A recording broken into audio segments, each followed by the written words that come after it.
Do zero ao sucesso. Dono, tem coragem de botar a cara, ficar na loja, atender cliente, conversar com vocês igual eu. Ninguém.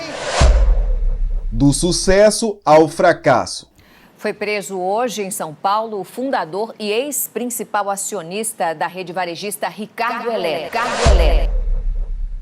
Como que a gigante varejista Ricardo Eletro faliu? Empresa essa que tinha cerca de 1.200 lojas e mais de 28 mil funcionários. Em 2014, chegou a ter um faturamento de 9,5 bilhões de reais. Foram quase 3 décadas de sucessos e grandes parcerias, mas também muitas polêmicas, principalmente envolvendo seu fundador Ricardo Nunes. No vídeo de hoje vamos mergulhar a fundo sobre a trajetória meteórica da Ricardo Eletro.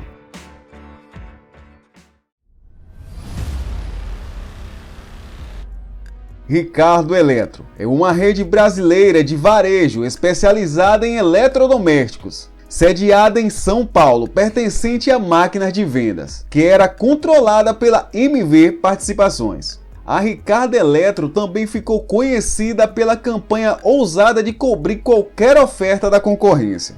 Toda oferta que você vê na concorrência, o Ricardo cobre.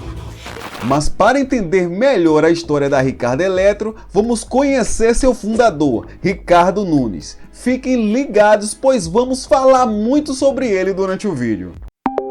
Ricardo Nunes, brasileiro e empresário, nasceu na cidade de Divinópolis, Minas Gerais, em 1970. Iniciou sua trajetória como vendedor após a morte do seu pai aos 12 anos. Para ajudar a sua família a colocar comida na mesa, Ricardo decidiu a vender mexericas na rua. Com o passar do tempo, o lado empreendedor de Ricardo ficou cada vez mais forte. Aos 18 anos, ele teve a ideia de transportar bichos de pelúcias de São Paulo para sua cidade natal para vender. Mas foi em 1989 que Ricardo com sua família abriu sua primeira loja, Ricardo Eletro. A loja tinha apenas 20 metros quadrados. Um fato muito curioso é que, apesar do nome, a loja vendia bichinhos de pelúcia e só passou a vender eletrodoméstico algum tempo depois. Já em 2007, a Ricardo Eletro começou seu plano de expansão.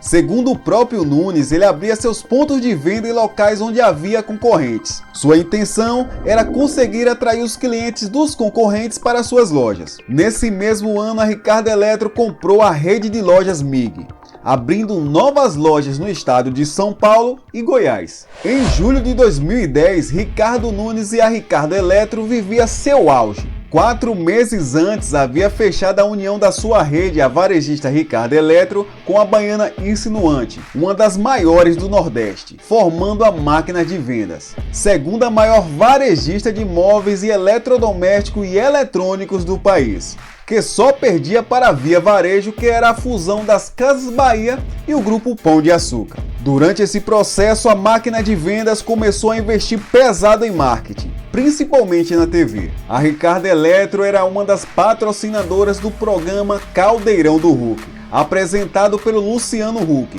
que chegou a enaltecer o Ricardo Nunes pela sua trajetória de vida em rede nacional. Você já deve ter ouvido falar na Batalha de Davi e Golias, onde um pequeno guerreiro vence um gigante com apenas uma pedrada. Pois é, a gigante Rede Pão de Açúcar começou a se assustar quando a Máquina de Vendas passou a responder sozinho por 15% das compras da indústria. Então quer dizer que o ano de 2010 foi o ano perfeito para Ricardo Eletro, não é mesmo? Só que não. Foi nesse mesmo ano que aconteceu algo que iria marcar a história da empresa para sempre. Naquele ano, o empresário Ricardo Nunes foi acusado de ter pago propina ao auditor fiscal da Receita Federal para que a Ricardo Eletro não sofresse uma autuação. Na época, a defesa do empresário disse que ele havia sido vítima de uma extorsão pelo fiscal federal. O funcionário público foi preso em 2010 ao sair de uma das lojas da Ricardo Eletro com R$60 mil recebidos da empresa.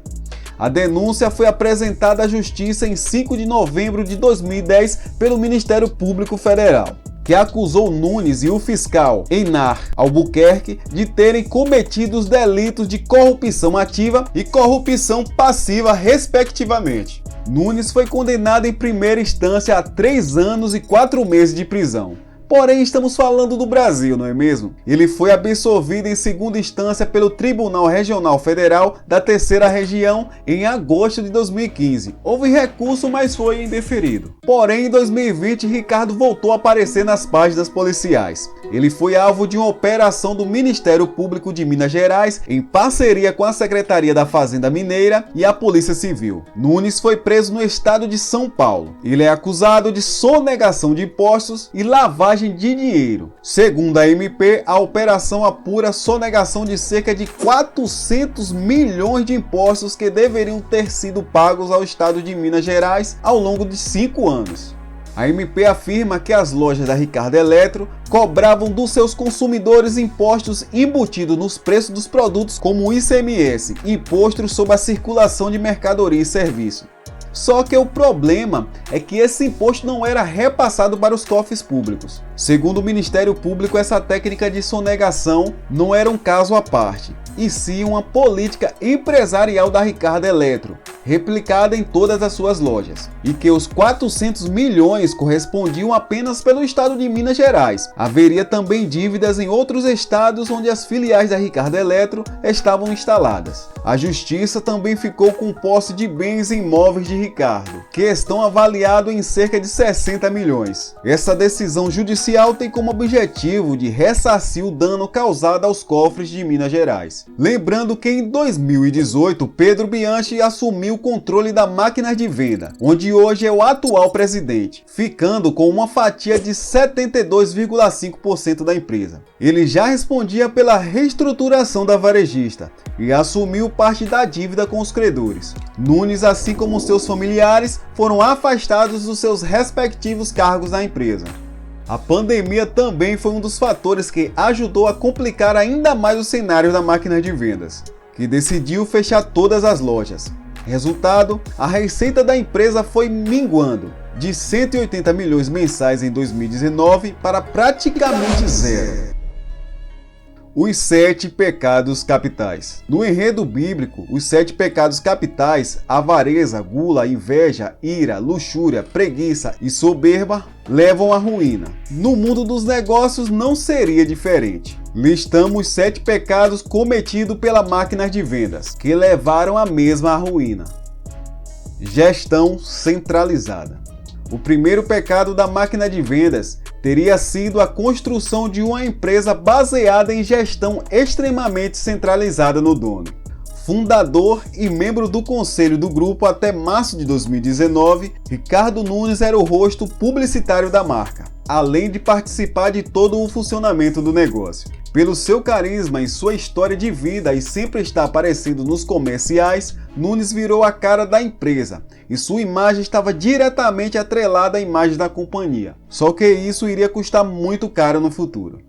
Ruptura de gôndola e demora na reposição de produtos. A ruptura é nada mais do que a falta de produtos nas gôndolas. Quando essa situação acontece, o cliente pode ficar frustrado por não achar o que deseja comprar. O estabelecimento perde vendas e o fabricante também perde a oportunidade de distribuir seu produto para os clientes finais. Por conta disso, a ruptura é uma inimiga e deve ser evitada ao máximo. Porém, isso foi o que aconteceu com a Ricardo Eletro.